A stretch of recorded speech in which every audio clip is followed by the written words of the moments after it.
같이 기도하겠습니다. 사랑과 은혜가 많으신 아버지 하나님 감사합니다. 저희를 구원하기 위해 하늘 영광 보좌를 다 버리고 이 천한 땅에 내려오셔서 우리 죄를 그 귀하신 몸에 짊어지시고 십자가 위에서 흘려주신 귀한 피로 우리의 모든 죄 사해 주셔서 저희가 천국 갈 수 있도록 인도해 주시니 감사합니다. 이 십자가의 도를 우리 마음에 깨닫게 해주시고 한 번도 보지 못했던 하나님, 또 영원한 천국, 그곳에 갈 소망과 주님과 만날 기대를 가지고 이 세상에 살아갈 수 있도록 도와주셔서 감사합니다. 이 성경이 믿어지고 또 하나님이 믿어지고 또 천국과 지옥이 믿어지는 이 엄청난 기적을 우리 마음속에서 허락해 주신 주님, 이제 이 소망을 알지 못하는 많은 사람들에게 우리의 믿음과 소망을 전달할 수 있도록 도와주시고 그들에게 이 귀한 복음을 전하기에 앞서 저희들 먼저 하나님 말씀으로 양육받고 또 하나님 말씀으로 훈련받아서 이 복음 전하는 일을 잘 감당하도록 도와주시길 원합니다. 오늘 주일을 맞이해서 하나님 말씀 앞에 나와 교훈을 받고 또 식사 후에 함께 또 이 새신자부의 모임을 갖도록 도와주시는 은혜 감사합니다. 우리 친교부 형제 자매님들 또 새신자부 형제 자매님들에게 마땅히 알아야 될 말씀을 알게 해주시고 그 마음속에 하나님 말씀에 대한 궁금한 것들이 다 해결돼서 돌아갈 수 있도록 인도해 주시기를 원합니다. 부족한 입술에도 하나님의 능력과 하나님의 자비하심이 임해서 합당한 말씀과 합당한 교훈으로 우리를 인도해 주시기를 원하며 예수님 이름으로 기도합니다. 아멘. 오늘 안녕하셨어요? 예, 인사를 하고 한 달에 한 번씩 하는 새신자부 모임인데 아직 고향 갔다 안 오신 분들이 있나 봐요. 예, 그래서 아쉽지만 오신 분들을 위해서 이렇게 자세하게 성경을 배우도록 하겠습니다. 질문 용지를 조금 아까 갖다 줘서 나는 없는 줄 알고 다른 질문을 한번 없으면 이걸 얘기해 줄까 했는데 질문이 조금 아까 갖다 주셨어요. 그래서 이거 가지고 이야기하고 시간이 남을 것 같지는 않고 시간이 남으면 뭐 여기 또 다른 질문 새신자부에서 한 질문은 아닌데 다른 질문을 좀 말씀드릴게요. 우선 오늘 조금 아까 가져온 질문지에는 세 가지가 이렇게 질문이 되어 있는데요. 첫 번째가 요한계시록 13장 1절에 나오는 한 짐승에 대해서 물어봤어요. 요한계시록 13장 찾아보죠 한번. 요한계시록 13장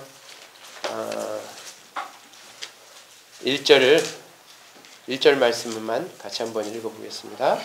내가 보니 바다에서 한 짐승이 나오는데 뿔이 10이요 머리가 7이라. 그 뿔에는 10 면류관이 있고 그 머리들에는 참남된 이름들이 있더라. 여기 1절 초반부에 바다에서 한 짐승이 나온다고 하는데 이 짐승 질문을 한 거예요. 요한계시록 13장 1절에 나오는 한 짐승이 나오는데 이 짐승과 11절에 나오는 또 다른 짐승이 땅에 올라오니라는 표현이 되어 있는데 짐승과 동일하는지 궁금하고 만약 다르다면 어떤 의미가 있는지 궁금합니다. 설명 부탁합니다. 11절도 한번 그럼 볼까요? 11절에 쭉 내려가 보면요. 11절, 12절 여기도 같이 한번 읽어봐요. 내가 봄에 또 다른 짐승이 땅에서 올라오니 새끼양같이 두 뿔이 있고 용처럼 말하더라.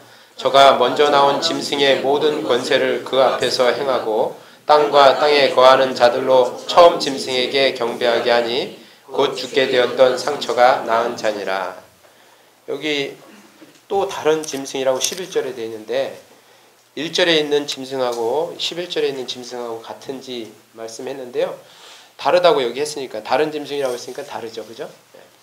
1절에 나와 있는 짐승은 결론부터 얘기하면 적그리스도고요. 그 다음에 11절에 나와 있는 다른 짐승은 이 적그리스도에게 모든 사람들이 경배하게 만드는 거짓 선지자예요. 우선 이 요한계시록 13장은 전도집회 때 이제 배우잖아요. 전도집회 때 배우는데 마지막 시대 7년 환란 때 일어날 일들을 예언해 놓은 거예요. 요한계시록은 예수님 이후에 인류의 역사가 예언돼 있죠, 그죠? 그거 이제 요한계시록이 그래서 요한계시록이 이제 미래의 역사이기 때문에 좀 이렇게 어려운 부분들이 있고 또 그 상징적인 부분들이 좀 많이 있어요. 그래서 요한계시록을 혼자 이렇게 막 읽으면 어려운 부분들이 많이 있어요. 어려운 부분들이 있기 때문에 또 이단에서 거짓 말씀을 가르치는 사람들이 이 요한계시록을 이용해서 사람들을 지옥에 가게, 이단에 빠지게 이렇게 만드는 책이 또 요한계시록 책이에요.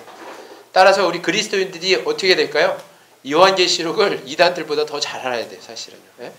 그런데 뭐 세상 교회 사람들이야 뭐 성경을 워낙 모르니까 요한계시록이 어떤 내용인지도 모르지만 우리는 이 성경 요한계시록을 잘 이해해야지 이 말씀을 가지고 사람을 미혹해 하는 그런 사람들에게 이렇게 미혹되지 않을 수가 있습니다. 그래서 요한계시록을 이해하려면 요한계시록이 무슨 책이냐 이거부터 먼저 알아야 되죠. 요한계시록은 사도시대 이후에 있을 인류의 역사를 예언해놓은 책이다. 이렇게 말씀하면 되죠. 누가 받았어요? 사도 요한, 예수님의 제자 중에 가장 사랑하는 막둥이 제자 사도 요한이 반모섬이라는 곳에 유배돼서 거기서 이제 계시를 받은 거예요. 사도 요한은 예수님의 제자고 예수님의 11명의 제자는 뭐 가룟 유다 대신에 온 마띠아도 마찬가지지만 11명의 제자는 다 순교당했는데 이 사도 요한은 반모섬에서 자연수명을 살다가 하나님이 하실 일이 있어서 다른 사람 다 순교시키고 사도 요한은 끝까지 살게 했어요. 왜? 계시록을 기록하게 하기 위해서. 그래서 요한계시록은 미래 역사다라고 이렇게 이제 예언서다라고 이해하면 되고요. 요한계시록을 또 이제 부분적으로 장별로 이렇게 이해해야 될 필요성이 있어요. 그래서 요한계시록 1장은 사도 요한이 반모섬에서 예수님으로부터 미래 역사를 계시받은 내용이 기록되어 있어요. 그 다음에 요한계시록 2장 3장은 예수님이 죽으시고 부활하시고 승천하신 이후에 나타날 이 땅의 교회들 있죠. 교회의 모습이 7교회를 통해서 예언되어 있어요. 교회라는 건 아시죠? 신약시대에 하나님이 예정해 놓은 무리들을 얘기하는데 구약시대는 교회가 없었죠. 그죠? 예수님을 통해서 구원받은 무리들이 교회인데 이 교회가 2장 3장에 요한계시록 2장 3장에 7교회를 통해서 어떤 교회들이 어떤 특징을 가진 교회들이 이렇게 태동할 것인지 교회 시대 역사가 예언되어 있는 거예요. 이해되셨죠? 그래서 이게 에소바도 사빌라 해가지고 에베소 교회, 서머나 교회, 버가모 교회, 두아디라 교회, 사대 교회, 빌라델비아 교회, 라우디게아 교회 이렇게 금방 외울 수가 있어요. 이 순서가 중요한 게 교회의 역사가 이 순서대로 쭉 이렇게 나타나 있어요. 그래서 우리는 지금 마지막 시대의 교회의 시대이기 때문에 라우디게아 교회의 이제 시대에 살고는 있죠. 그래서 나중에 이거 옛날에 설교도 했는데 나중에 또 배우시고 그 다음에 4장 5장은 요한계시록 4장 5장은 이 교회가 7교회 있죠. 이 교회가 휴거되잖아요. 예수님 다시 오실 때 그렇죠? 이 교회 구원받은 사람 이미 무덤 속에 죽은 사람도 있고 우리처럼 이렇게 살아있는 사람도 있는데 주님이 오시면 무덤 속에 있는 사람도 하나님이 살리고 우리 같은 사람들은 산채로 공중의 주를 맞이하러 가죠. 그래서 하늘에 있는 천상에 있는 교회가 4장 5장에 예언되어 있어요. 그죠? 휴거된 교회의 모습이 4장 5장에 있는 거예요. 알겠죠? 그 다음에 그럼 6장은 뭐냐? 휴거가 된 이후에 6장부터 19장까지가 휴거된 이후에 이 땅에서 7년 환란이 일어나는데 7년 환란 때 일어날 예언들이 6장부터 19장까지가 이렇게 예언이 되어 있는 거예요. 아시겠죠? 6장부터 19장까지는 7년 환란 기 성도들이 교회가 휴거된 다음에 이 땅에 남아있는 사람들이 환란을 받는 모습이 이제 6장부터 19장까지 있고 그 다음에 요한계시록 20장은 7년 환란 후에 올 천년왕국이 예언되어 있는 거예요. 천년왕국. 우리 전도집회 때 배우죠. 그 다음에 요한계시록 21장, 22장 이제 마지막 두 장은 영원한 천국, 천년왕국이 끝나고 나서 영원한 천국, 영원한 지옥으로 이제 나누어지는데 그 영원한 천국과 지옥에 대한 예언이 있는 거죠, 그죠? 그래서 이 요한계시록은 전체적으로 예수님 이후에 나타날 인류의 역사가 쭉 이렇게 예언이 돼 있는 거예요.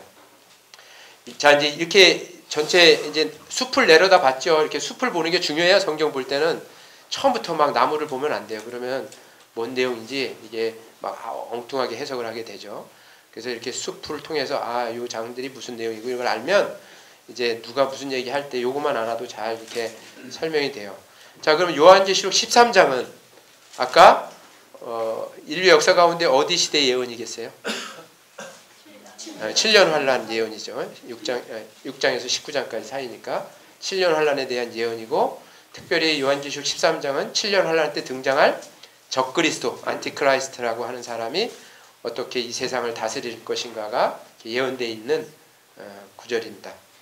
그래서 이제 요한계시록 13장을 이제 다시 돌아가 보면 요한계시록 13장에 여기 내가 보니 바다에서 한 짐승이 나오는데 1절에 그렇게 나와 있잖아요. 뿔이 10개고 머리가 7개. 이 짐승을 한번 이렇게 그려볼 수 있어요? 뭐 여기 글을 읽고 한번 이렇게 머릿속에다 그려봐봐요. 어떻게 생겼을까? 에? 머리통이 7개고 뿔은 10개 달렸고, 계상 흉측하잖아요, 그죠? 한 짐승이 나와. 바다에서 나오는데 이게 요걸 이해하려면 요 짐승이 어디에 나와 있냐면 다니엘서 7장에 똑같은 짐승이 나와요. 머리가 7이고 뿔이 10개 달린 짐승이 나와요. 그 다니엘서를 공부해 보면 다니엘서는 이스라엘을 멸망시켰던 세계 열강에 대한 예언이 쭉 나오는 거예요. 다니엘서가 미래에 대한 예언서거든요. 그래서 다니엘서하고 요한계시록이 연결이 돼 있는데 이 미래 권력들, 이스라엘을 지배하는 미래의 권력들이 쭉 예언돼 있어요. 언제 기록한 거예요?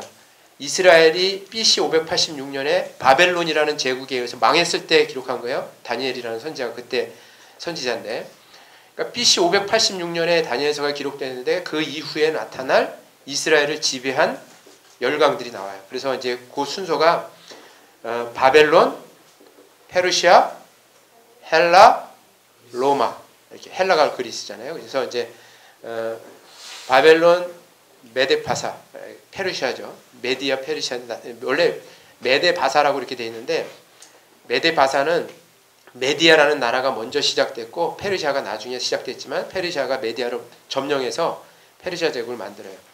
페르시아가 지금 이란이에요. 이란. 그러니까 바벨론은 지금의 이라크죠. 그 다음에 페르시아는 지금의 이란이에요. 그 다음에 헬라는 그리스고, 저기 지금 유럽에 있는, 그 다음에 로마 제국, 이렇게 쭉 이스라엘을 괴롭히죠. 그런데 이 이상한 짐승, 뿔이 10개 달리고 머리가 7 달린 이 짐승이 어디서 나오냐면 로마 제국, 옛날 로마가 예수님 당시에 지배했었잖아요. 그 제국에서 나오는 거예요. 그래서 이 다니엘서라는 게 예수님이 오실 때를 기준으로 해서 말씀을 정했기 때문에 예수님이 오실 때가 로마가 지배하고 있었잖아요. 예수님이 다시 오실 때도 누가 지배하고 있을까요? 똑같이 로마가 지배하고 있어요. 그게 지금의 이유예요. 그래서 그 두 가지 봉우리만 다니엘서에 딱 보여준 거예요. 예수님 초림 재림 때. 그래서 로마 제국은 그냥 2000년 전에 로마 제국하고 앞으로 세계를 지배할 로마 제국하고 똑같은 부류로 이렇게 같이 설명해 놨어요. 짐승도 똑같이 괴상 흉측한 짐승으로. 다니엘서 2장에는 이렇게 금신상으로 보여줬는데 이렇게 구분이 돼 있어요. 2000년 전의 로마하고 지금의 로마하고는 이렇게 구분이 돼 있는데 다니엘서 7장, 8장, 9장에는 같은 로마가 그냥 한 뭉땡구로 돼 있어요. 그런데 이제 이 뿔이 10이요 머리가 7이다. 이 뿔이라는 건 권력을 얘기하는 거야. 나라. 10개의 나라가 이 로마를 지배하게 되는데, 유럽을 로마를 지배하게 되는데 갑자기 7개의 뿔이 빠져서 머리가 7개가 되는 거예요. 그래서 3개의 나라가 이제 빠지게 되고 실제 7개의 국가가 이제 이 세상을 지배하게 되는데 거기에 한 짐승 권력자가 나와요. 근데 그 권력자가 2절에 보면 어떻게 생겼냐면, 짐승이 어떻게 생겼냐면 2절에 내가 본 짐승은 표범과 비슷하고 그 발은 곰의 발 같고 그 입은 사자의 입 같은데 용이 자기의 능력과 보좌와 큰 권세를 그에게 주었더라. 이 용은 요한계시록 12장에 보면 마귀라는 거 금방 알 수 있어요. 요한계시록 앞에 12장 9절에 보면 큰 용이 내어 쫓기니 옛뱀 곧 마귀라고도 하고 사단이라고도 하는 온천하를 꿰는 자라 이렇게 나와 있잖아요. 그래서 이 용은 마귀인데 이 마귀가 짐승에게 권세를 주는 거예요. 이 흉측한 짐승이. 근데 그 짐승이 표범과도 비슷하고 곰하고도 비슷하고 사자하고도 비슷해요. 이 표범, 곰, 사자가 어디에 있냐면 다니엘서 7장에 바로 바벨론 제국이 사자고 페르시아 제국이 곰이고 헬라 그리스 제국이 표범으로 나와요. 쭉 나오면 보면요. 그러니까 이 짐승은 굉장히 흉측해가지고 세계의 열강들이 가지고 있는 장점을 다 갖고 나와요. 얼마나 힘이 세겠어요. 사자 같기도 하고 곰 같기도 하고 표범 같기도 하니까 그 페르시아 제국, 헬라 제국, 바벨론 제국이 가지고 있는 모든 권력을 따가지고 나니까 엄청 힘이 센 세력이 나오는 거예요. 그게 이제 한 짐승이 이렇게 나오는데 그 짐승이 적그리스도인데 그가 예수님처럼 죽었다가 살아나요. 그러니까 그래서 엔티크라이스트, 그리스도는 그리스도인데 안티라는 얘기죠. 가짜라는 뜻이에요. 그래서 여기 3절에 그의 머리 하나가 상하여 죽게 된 것 같더니 그 죽게 되었던 상처가 나음에 온 땅이 이상히 여겨 짐승을 따르고 죽었다가 부활하는 거예요. 똑같이 예수님처럼. 예수님하고 흉내를 꼭 내는 거죠. 그런데 그래서 이 짐승이 나와서 어떻게 하냐? 먼저 첫 번째 하는 일이 정치를 통합하는 거예요. 그래서 유럽이 지금 정치 통합이 다 되는 거 아시죠? 헌법도 지금 하나로 돼 있어요. 세상에 이런 일이 어떻게 있겠어요? 아니 게르만 민족, 슬라브 민족, 또 앵글로색슨 민족, 뭐 프랑스 민족 이런 여러 민족이 하나가 되는 거예요. 하나. 아니 남북한 단일 민족도 지금 갈라져 가지고 하나 되기가 어려운데 벌써 이 성경에 예언된 대로 이유가 통합이 돼 버렸어요. 물론 이건 유대인의 그 배후에는 유대인이 있죠. 통합이 돼서 거기에서 지금 이제 절대 권력자가 나오는 거예요. 이제 EU가 세상을 지배할 거예요. 미국에 있는 유대인들이 다 지금 유럽으로 다 활동 모델을 옮기고 있어요. 지금 다. 그래서 미국이 지금 최강국이지만 유럽이 이제 앞으로 최강국이 되는데 그래서 정치가 통합이 돼요. 그래서 세계가 하나가 될 거예요. 요새 원 월드 가버먼트라고 많이 들어보셨죠? 하나의 세계, 하나의 정부. 세계는 지금 각 국가별로 정부가 있는데 이게 한계가 있는 거예요. 어떤 문제를 해결을 못하냐면 세계 전쟁, 기후, 기상이변, 식량 문제, 민족 간의 전쟁 이런 것들을 해결할 수가 없어요. 에너지 문제 이런 거를요. 그래서 이것은 뭔가 절대적인 세계를 컨트롤할 수 있는 사람만이 나와서 이 세계를 하나가 되게 해야 이런 뭐 환경 오염 문제라든가 전쟁의 문제라든가 기근의 문제라든가 기상이변의 문제 이런 걸 대처한다 해서요. 이제 하나가 될 거예요. 하나가. 이제 그래서 지금 막 세계가 우리 88 올림픽 때부터 세계는 하나. We are the world? 맞죠? 그죠? 그 노래죠.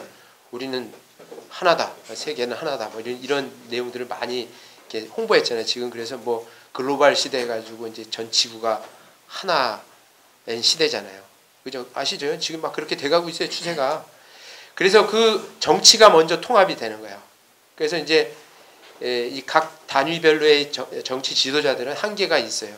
그래서 맨날 이렇게 막 그 각 구역별로 데모하게 만들고 하는 것도 민주주의를 이렇게 퍼뜨린 것도 유대인이고, 그 자유 평등 박애라는 그런 미명 아래 이 나라가 혼란스럽게 막 데모가 일어나고 막 하는 것이 다 유대인들이 행하는 일들이에요. 결국은 이런 정부의 한계를 느껴서 세계의 모든 시민들은 뭐냐면 이제 한 지도자를 원할 거예요.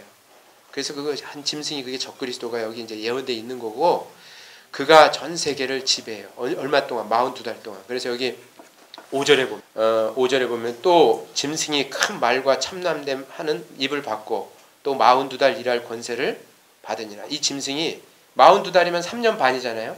7년 환란기 중에 후 3년 반 동안을 지배해요. 날짜로는 1260일이라고 성경에 예언이 되어 있고요. 그런데 여기 큰 말을 한다는 게 큰 말이 뭐냐면 내가 세계에 평화를 준다. 뭐 혼란스러운 세계에 진짜 평화를 가져다 줘야 이 적그리스도가. 그리고 참남된 말은 무슨 말이야? 예수님이 하신 말씀이죠. 내가 곧 하나님이다 이런 말이에요. 참남된 말이야. 예수님이 내가 하나님이다 라고 하니까는 유대인들이 내가 참남되도다 이런 말을 했어요. 예수님한테. 예수님이 하신 말은 사실이죠. 예수님은 하나님 맞아요. 근데 얘가 한 말은 거짓말이죠. 그죠? 네. 자기가 하나님이 아니에요. 근데 하나님이라고 속여서 자기에게 다 경배하게 하는 거예요.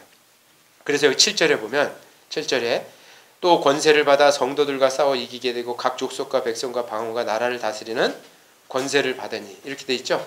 그래서 여기 각 족속과 백성과 방언과 나라를 다스리는 권세를 받아요. 그러니까 한 사람 한 사람 다 모든 족속을 다 다스리고 모든 백성을 다스리고 모든 나라 심지어는 모든 언어까지 방언도 다스린다 그랬죠.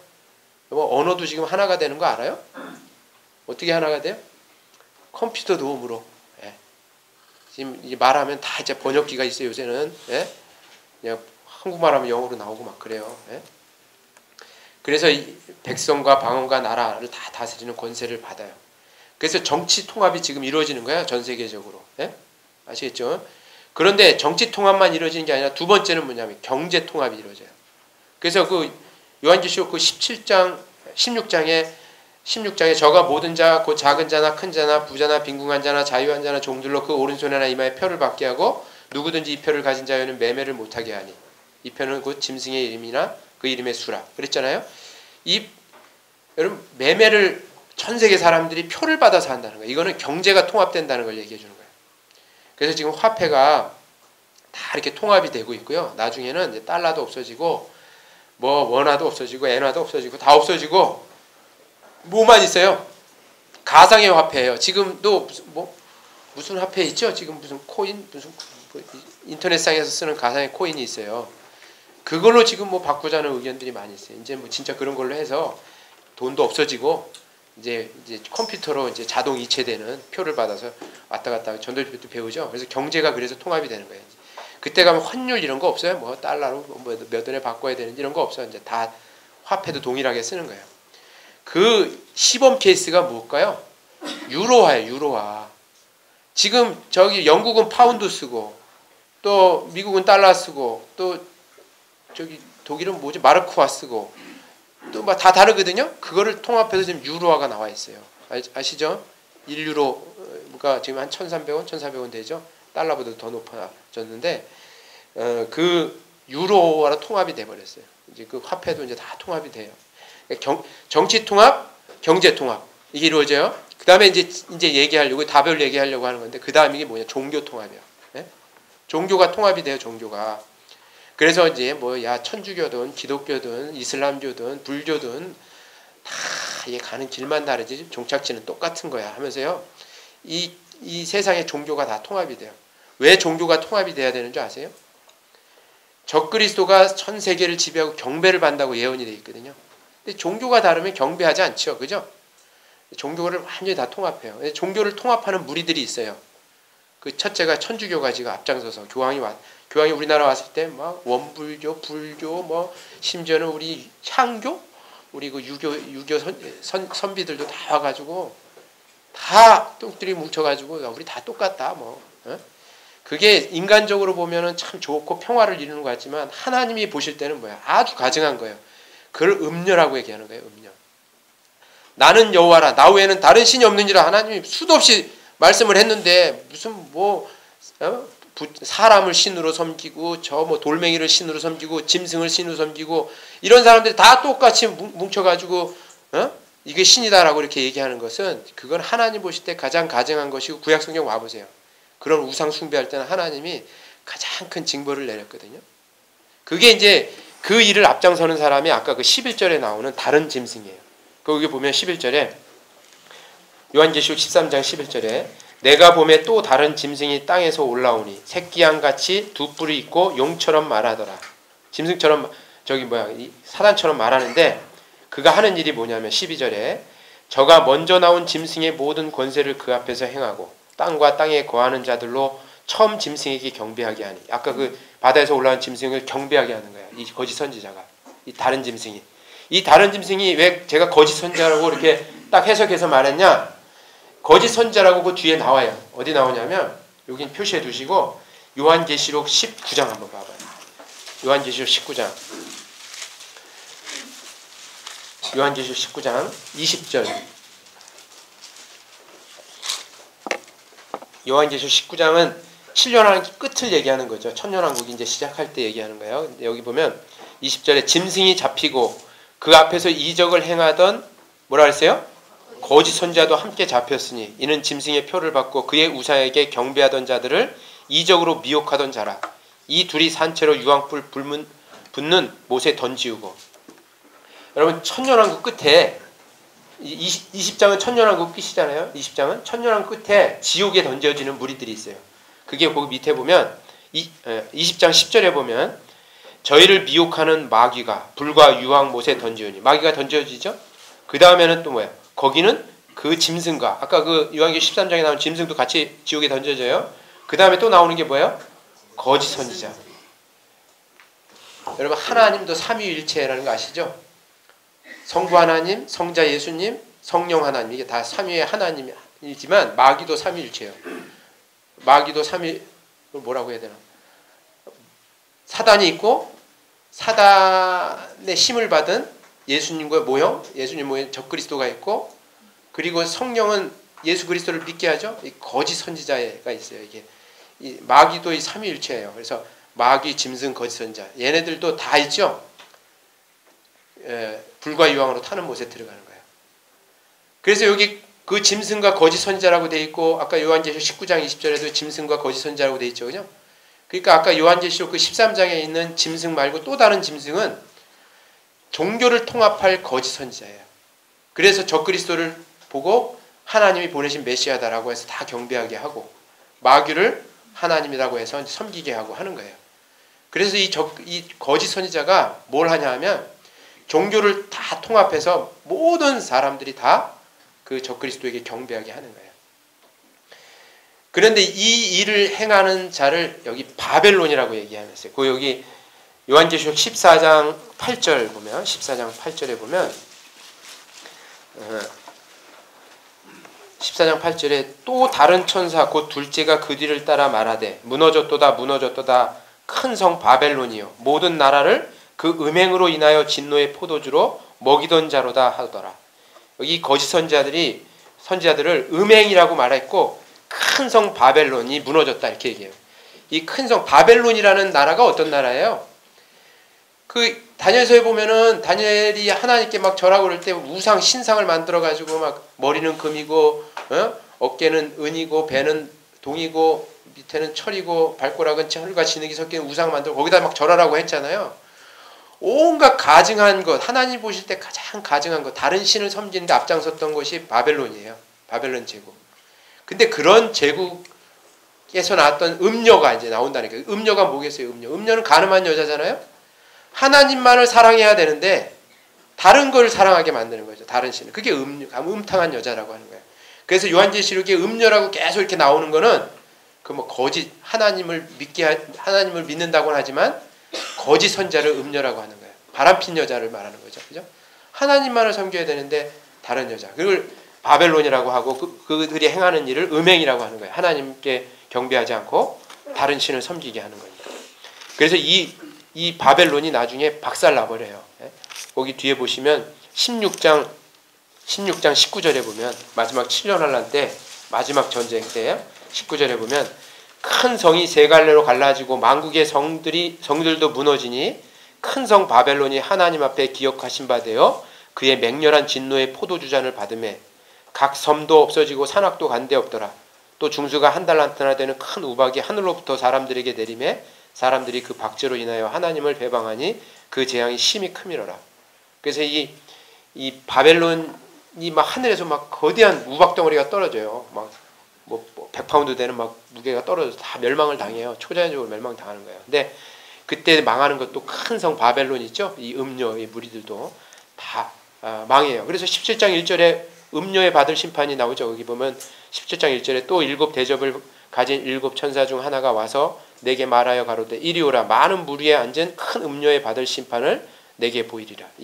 왜 이 음녀라고 표현했냐면 하나님을 믿는다고 하면서 배반해버린 거죠. 그래서 이제 이 바람난 여자를 이렇게 표현한 거예요. 종교적으로 영적인 간음을 하는 거죠. 하나님을 섬기는 것이 아니라 다른 신들을 섬기게 하는데 앞장서는 거짓 선자가 있어요. 그게 뭐 여기 다 이제 구원받았으니까 말씀드리지만 그 앞장서서 일하는 음료의 대표적인 게 천주교예요. 천주교. 그래서 천주교의 상징이 여자에다가 뭐 소를 타고 이렇게 가고 이렇게 아주 음란한 여자의 모습으로 이렇게 표현된 것들이 많이 있어요. 그래서 그 일에 진짜 천주교가 지금 앞장서고 있으니까요. 여기 아까 그래서 그 요한계시록 13장의 그 다른 짐승 13장 11절의 다른 짐승은 거짓 선지자야. 적그리스도를 경배하게 하는 거짓 선지자다 이렇게 말씀드릴 수가 있습니다. 이해되셨죠? 네, 다른 거라는 거예요. 그 다음에 그 두 번째 질문은 침례에 대해서 궁금합니다. 침례는 언제 받아야 되는지도 알려주세요. 이렇게 했는데 침례 여기 침례라고 이렇게 표현했는데 성경에는 침례라는 말이 없어서 유감이에요. 성경에는 세례라고 돼 있어요. 세례라고. 세례라는 세자는 그 세수할 때 세자예요. 이렇게 씻을 세자 있죠. 그런 세자인데 사실은 구원받은 사람이 받는 이 물에 잠기는 이 의식은 침례라는 단어로 설명해야 더 맞아요. 침자는 잠길 침자잖아요. 물속에 쑥 들어갔다가 나오는 게 원래의 침례의 모습이죠. 예? 이렇게 물 이렇게 요즘처럼 약식 세례 해가지고 이렇게 물을 여기다 찍죠. 저도 그렇게 어렸을 때 세례 받았는데 찍으면 물이 쫄쫄 흘러나는 그렇게 하는 게 성경적인 침례가 아니에요. 그거는 인간이 편리하게 만들어낸 모조품이에요. 그래서 그러다 보니까 이 세례가 약식 세례가 이게 비판을 받아야 되는데 그리스도인들에 대해서 그리스도인들이 이것을 비판을 해야 되는데 원래 이 약식 세례를 만들어낸 사람들이 천주교잖아요. 천주교에서 이렇게 만들어냈는데 마르틴 루터가 이제 종교 구원을 받고 종교 개혁을 하면서 이 세례에 대해서 약식 세례에 대해서 이게 비판 없이 지나간 거예요. 이렇게 하면 안 되는데. 예? 그래서 개신교도 이렇게 받게 된 거죠. 이게 좀 잘못된 거예요. 성경에 말하는 이 침례는 다 영어 성경에 baptize라고 되어 있어요. 잠기다라는 뜻이고요. 성경 읽어보세요. 어디 물 찍은 게 하나도 없어요. 다 물이 많은 곳에서 이렇게 잠겼죠. 그죠? 우리 요한복음 한번 요한복음 3장 22절 23절 보시죠.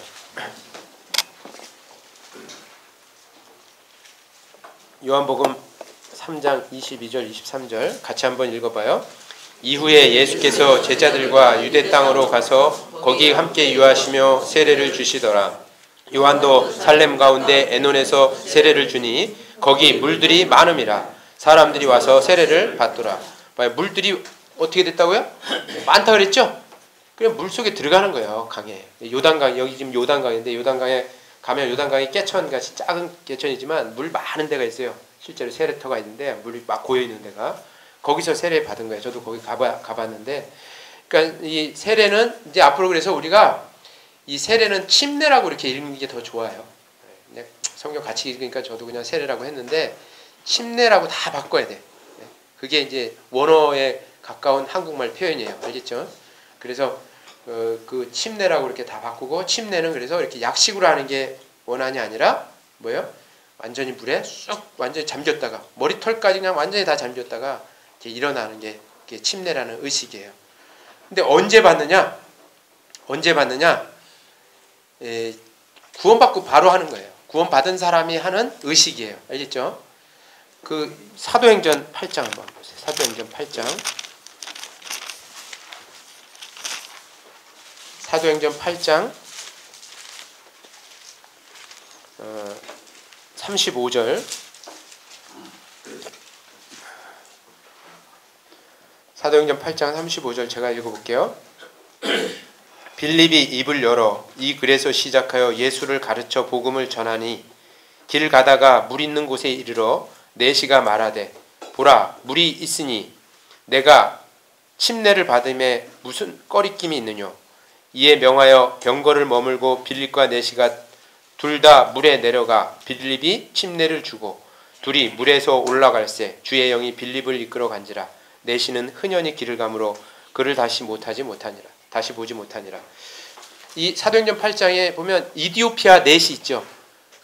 넷이라고 하니까 뭐 그냥 이상한 사람으로 보는데 이게 아니고 이 간닥의 국고를 맡은 사람이에요. 그러니까 굉장히 큰 여기 어디냐 27절에 보면 8장 27절에 보면 일어나 가서 보니 이디오피아 사람 곧 에디오피아 여왕 간닥의 모든 국고를 맡은 큰 권세가 있는 내시가, 그러니까 우리나라 말로 왜 내시라고 표현했는지는 모르겠는데 이 국고를 맡은 큰 권세를 가진 사람이니까 요즘 말로 하면 재무부 장관이에요. 재무부 장관. 예?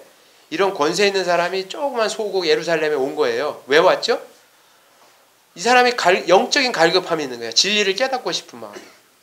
그래서 예루살렘에 가면 거기에 메시아가 온다고 했으니까 거기 가면 이걸 깨달을 줄 알고 갔는데 아무 못 깨닫고 이제 낙심해서 이두페로 돌아가는 길에 이렇게 간절히 찾는 사람은 하나님이 구원해 주죠. 그죠? 그래서 빌립 집사를 보내서 성령이 빌립 집사를 이끌어서 이 내시를 만나게 해준 거예요. 내시에게 뭘 알려줬어요? 아까 32, 33, 34절 읽어보면 구약성경 이사야서에 있는 그 이사야 53장에 있는 우리 맨날 전도집회 때 배우는 그가 찔림은 우리의 허물을 인하며 그가 상하면 우리의 죄악을 인함이라. 그가 징계를 받음으로 우리가 평화를 누리고 그가 채찍에 맞음으로 우리가 나음을 입었도다. 이 말씀을 읽는데 못 깨닫는 거예요. 빌립이 근데 그거 가서 예수님을 가리켜서 이분이 예수님이다라는 것을 전해서 이 사람이 구원을 받아요. 내시가 구원을 받자마자 이제 아까 같이 읽었던 게 그래서 36절 읽은 거예요. 여기 35절에 빌립이 입을 열어 이 글에 시작하여 예수를 가르쳐 복음을 전하니. 그래서 구원받은 거예요. 길 가다가 물 있는 곳에 이르러 내시가 말하되 보라 물이 있으니 내가 침례를 받음에 무슨 꺼리낌이 있느냐. 구원받고 바로 뭐 했어요? 침례 받았죠? 구원받고 바로 받는 거예요. 그게 원칙이죠. 그죠? 그래서 성경 읽어보면 다 구원받으면 바로바로 침례 받은 거를 우리가 알 수가 있어요. 그래서 여기 계신 새신자분도 침례 받아야 되죠? 근데 침례는 한 번만 받으면 돼요. 주도 하나예요. 하나님도 하나예요. 주도 하나예요. 침례도 하나이니. 그래서 한 번만 하면 되는 거예요. 이거는 침례는 근데 왜 받는 거냐? 구원받은 사람이 내가 예수님의 죽음, 십자가의 죽음으로 나도 죽었고 내 죄도 다 없어졌고 그리고 예수님이 부활하심으로 내가 새 생명 가운데 다시 거듭났다 살았다라고 하는 것을 예수님의 죽음과 부활을 통해서 자기 죽음과 부활을 믿는 그리스도인이 그 자기의 믿음을 그 침례라는 의식을 통해서 세상과 하나님께 나타내 주는 거예요. 하나님께 보여주는 거예요. 그래서 물에 이렇게 잠길 때 물에 쑥 들어갈 때 그때가 죽은 거죠. 그죠? 숨도 못 쉬고 그게 십자가와 함께 내가 죽었다. 예수님의 죽음을 내가 믿는다라는 거고 다시 이렇게 물에서 나올 때 숨을 쉬잖아요. 그때 예수님이 새 생명 가운데 부활하신 것을 내가 믿는다. 예수님의 죽음과 부활을 믿는다는 것을 표시하는 거예요. 그래서 그 로마서 6장 한번 뒤에 봐보세요. 로마서 6장에 보면 이 침례의 의미가 이제 쭉 나와 있는데 로마서 6장 3절에 보면 로마서 6장 3절 제가 읽어볼게요.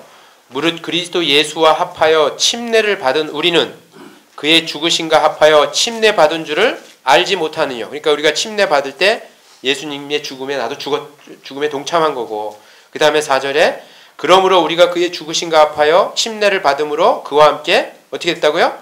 장사되었나니 이는 아버지의 영광으로 말미암아 그리스도를 죽은 자 가운데서 살리심과 같이 우리로 또한 새 생명 가운데서 행하게 하려 만일 우리가 그의 죽으심을 본받아 연합한 자가 되었으면 또한 그의 부활을 본받아 연합한 자가 되리라. 그러니까 예수님이 죽으시고 부활하신 것처럼 우리도 죄에 대해서 죽고 다시 의에 대해서 이제 살았다. 내가 예수님의 죽음을 통해서 죄 사함을 받고 이제 새 생명으로 살았다라는 것을 이렇게 의식으로 표현하는 거예요. 그러니까 이거는 의식이에요. 세리머니. 의식이기 때문에 구원받고 이거 의식을 안 해도 사실 천국 가죠. 그죠? 꼭 하긴 해야 되지만 안 한다고 해서 구원이 취소되는 건 아니에요. 알겠죠? 침례 안 받고 천국 간 사람이 성경에 누굴까? 강도. 죽기 바빴어. 십자가 위에서 예수님 통해서 한 강도 구원받았잖아요. 그 강도는 침례 받을 틈도 없었어요. 그냥 바로 죽었으니까. 근데 어디 갔어요? 천국 갔어요. 낙원에 들어갔잖아요. 그러니까 침례는 구원의 조건이 아니에요. 구원받은 사람이 자기의 신앙을 표현하는 거예요. 다른 사람들하고 하나님께 표현하는 거예요. 그래서 침례는 구원의 조건은 아니지만 첫 번째 순종이에요. 하나님에 대한 첫 번째 순종. 아시겠죠? 그래서 구원받고 나면 바로 이렇게 침례를 받아야 돼요. 그래서 우리 교회도 교회당을 새로 하나 지면 제가 강대상에다 침례장을 하나 만들어 놓고 싶어요. 강대상 좀 높이면 그 밑구멍에다가 이렇게 좀 파가지고 이렇게 할 수 있잖아요. 그래놓고 이렇게 평상시에는 덮어놓으면 뭐 쓸 수 있으니까. 근데 저기 뭐야 그 이제 집회 때 구원 받고 나면 이거 다음날 주일 집회 때 마지막 말씀하고 그 뚜껑 열고 거기다 이렇게 잠기고 실내에서 하니까 춥지도 않고 우리가 지금 왜 지금 못해요? 추워. 밖에서 하면 얼어 죽을 것 같아. 그래서 지금 못하고 있는 거지. 사실 장소만 다 준비되면 바로 해야 되는 게 맞아요. 그래서 우리 보통 침례 안 하신 분들은 학예 수양에 가면 공주 수양관에 침례장이 있어요. 거기서 이제 하고요. 그 전에 우리도 이렇게 간이 침례장 여기 만들어 가지고 해요. 날씨 좋아지면 그때 받으시면 되고 그때 하시면 돼요. 그래서 침례는 구원 받으신 분들이 이걸 꼭 순종의 의미로 해야 돼요. 물론 침례를 받았다고 해서 죄가 다 없어지는 건 아니고 그냥 하나의 의식일 뿐이다라고 하는 것만 우리가 이해하면 돼요. 죄는 예수님 피로 다 없어진 것이고 침례하고는 아무 상관없어요. 그래서 근데 왜 침례가 중요하냐? 이 의식을 행해야 이 신앙 고백을 해야 하나님하고의 관계가 오랫동안 유지되고 영원히 유지돼요. 여러분 결혼식 안 해도 되잖아요. 같이 살기만 하면 되지 뭐. 호적 신고해놓고 같이 살면 되잖아. 근데 왜 결혼식 꼭 해요? 결혼식 하는 사람이 이혼을 덜 해요. 아세요? 결혼식 안 하면 이혼을 더 자주 해요. 통계적으로 나와 있어요. 그래서 이 결혼식 자체는 뭐 결혼이 아니잖아요. 의식일 뿐이지. 그게 중요한 건 아닌데 그걸 꼭 하는 이유가 사람들에게 공표를 해놔야 이게 그 이혼하지 않고 함께 계속 살 수 있는 거예요. 마찬가지로 이 침례도 구원의 조건은 아니지만 이걸 행해야 하나님에 대한 신앙 고백을 했기 때문에 많은 사람과 하나님 앞에서 했기 때문에 더 신앙생활을 잘해요. 알겠죠? 그래서 꼭 이거를 침례를 꼭 받아야 됩니다. 그래서 한 번만 받으면 되니까 날씨 좋을 때 그때 이렇게 받으시면 돼요. 미국에 가면 그래서 저희 미국 교회당들은 거의 침례장이 강대상 밑에 이렇게 다 있어요. 그래서 구원받으면 바로 빠뜨려 버려요. 그래서 이제 그렇게 하는데 우리는 이제 그런 시설들이 아직 안 돼 있고 그래서 그리고 또 이렇게 강당에 많은 성도들이 이렇게 보면서 침례를 해야 은혜가 돼요. 보는 사람도 은혜가 되고 받는 사람도 은혜가 되고. 요 밖에서 이렇게 하면 다 어디로 샜는지 다 없어져 버려. 몇 사람은 없어. 찬송 부르는 몇 사람은 별로 이렇게 은혜가 되지도 않거더라고요. 그냥 의식 하나 행했다라는 정도밖에. 그래서 사실 이런 모든 성도들이 바라보는 그곳에서 같이 찬송을 하면서 침례로 축하해주는, 구원을 축하해주는 그런 것이 꼭 있었으면 좋겠어요. 새로 교회당 칠 때는 그렇게 하는 게 좀 필요하다는 생각이 듭니다. 침례에 대해서 아셨죠? 네. 그 다음에 세 번째는요. 우리 교회는 왜 병 고치는 은사가 없나요? 병에 걸리신 성도님들 계시면 낫게 하면 좋을 텐데 목사님께서 주의 능력으로 고쳐주시면 안 돼요. 아따 참. 저도 정말 고쳐주고 싶지. 이게 있잖아요. 병 고치는 은사가 없나요? 왜 없겠어요? 또 병 고치는 은사가 있고 병 고치는 은사는 꼭 목사의 능력으로 되는 건 아니고 병 고치는 은사는 모든 성도에 함께하는 기도로 있어요. 교회 안에 그런 은사들이 있다고요. 야고보서 한번 찾아보죠. 야고보서 5장 한번 보세요. 야고보서 5장. 야고보서 5장 14절 보겠습니다. 야고보서 5장 14절.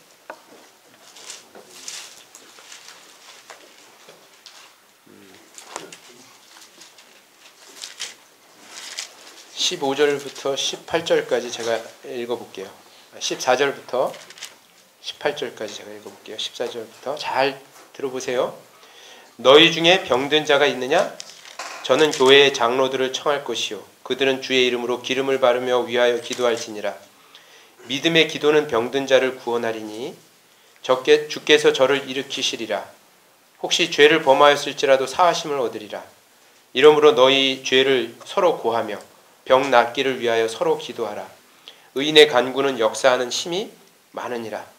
엘리야는 우리와 성정이 같은 사람이로되 저가 비 오지 않기를 간절히 기도한즉 3년 6개월 동안 땅에 비가 아니오고 다시 기도한즉 하늘이 비를 주고 땅이 열매를 내었느니라.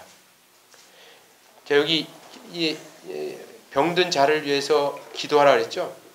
그리고 교회 장로들을 청해서 기름을 바르고 같이 기도하라 그랬죠. 믿음의 기도는 병든 자를 구원한다 라고 이렇게 표현했고 16절에는 너희 죄를 서로 구하며 병 낫기를 위하여 서로 기도하라. 의인의 간구는 역사하는 힘이 많으니라. 그러면서 엘리야를 이제 예를 들었잖아요. 엘리야가 간절히 기도하니까 비가 오지 않았고 비 안 오는 게 얼마나 기적이에요. 그게 큰 기적이에요. 그죠? 또 기도하니까 비가 쏟아지고. 네? 이게 얼마나 초자연적인 기적이에요. 이런 초자연적인 기적이 병든 사람에게도 일어날 수 있다는 거죠. 지금 우리 시대 병들 중에 불치병 얼마나 많은 줄 아시죠? 의사가 못 고치는 병 엄청 많아요. 심지어는 감기도 불치병이에요. 아세요? 감기도 그거는 고칠 수 있는 병이 아니에요. 알러지도 불치병입니다. 사실은 병이 못 고치는 게 대부분이에요.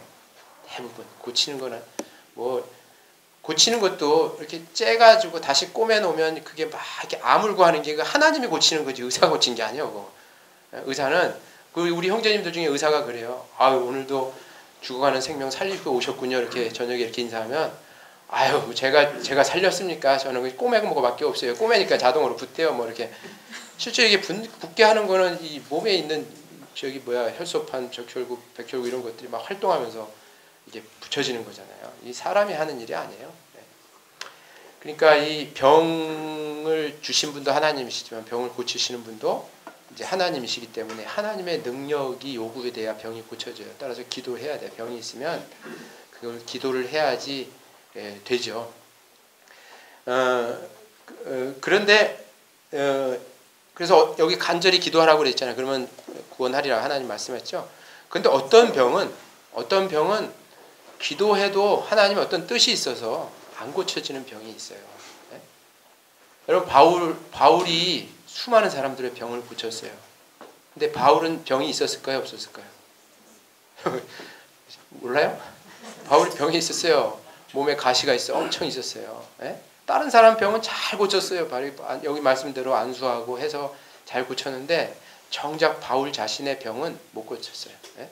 자기 몸에 가시가 있어서 너무 괴로워서 이것을 없애줄 것을 내가 주께 3번 구했더니 주께서 하신 말이 내 은혜가 내게 족하도다. 안 고쳐줬어요. 네?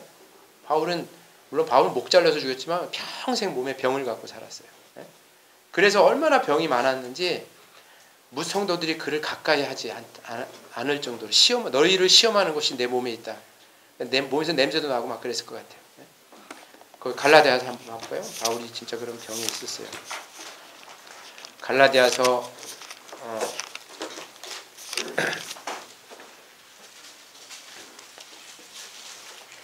4장 14절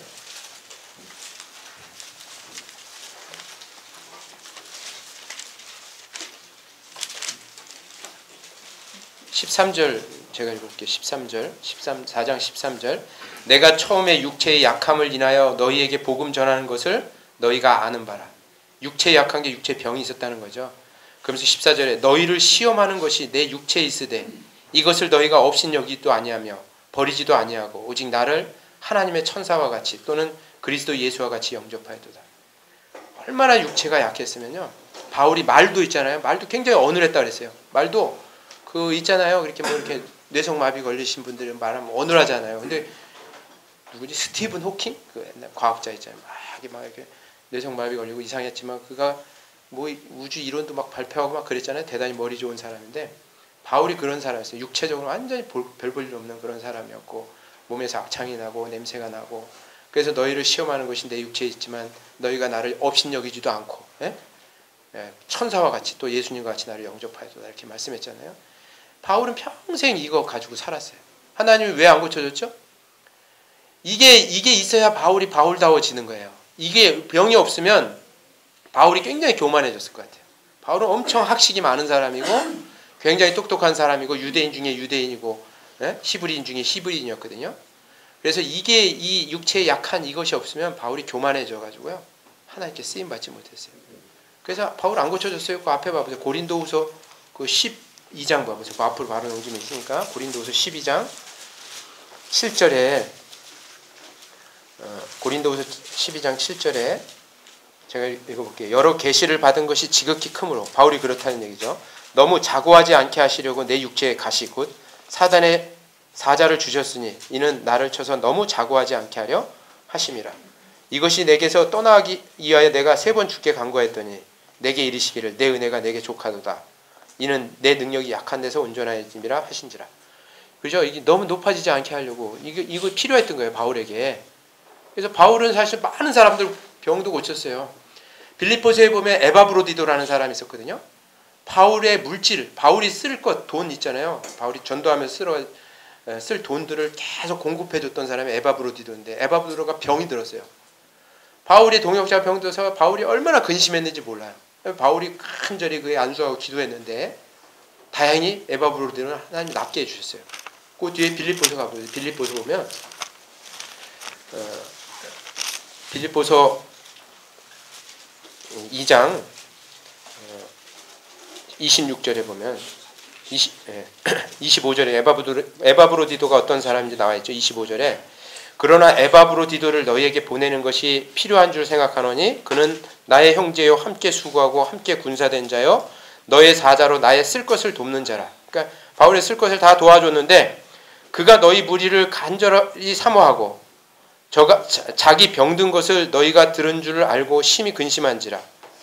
27절 같이 읽어요. 저가 병들어 죽게 되었으나 하나님이 저를 긍휼히 여기셨고 저뿐 아니라 또 나를 긍휼히 여기사 내 근심 위에 근심을 면하게 하셨느니라. 네.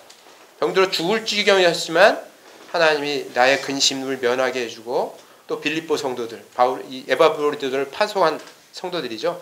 그 빌립보 성도들이 근심이 있었던 것을 면하여 준 거예요. 다 낫게 해주신 거죠. 네? 그래서 어떤 사람은 이렇게 낫게 해주고 어떤 사람은 안 낫게 해주고 이런 게 있어요. 구약 성경에도 엘리사라는 선지자는 수많은 사람의 병을 고쳤어요. 네? 엘리사가. 근데 정작 엘리사는 어떻게 죽었는지 알아요? 병들어 죽었어요. 병들어서. 지병은 못 고친 거예요. 네? 열왕기하 찾아봐봐요. 열왕기하. 열왕기하 몇 장이요?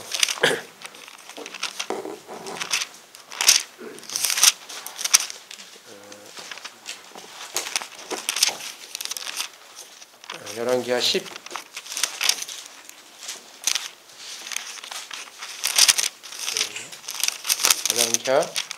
13장 열왕기하 13장 14절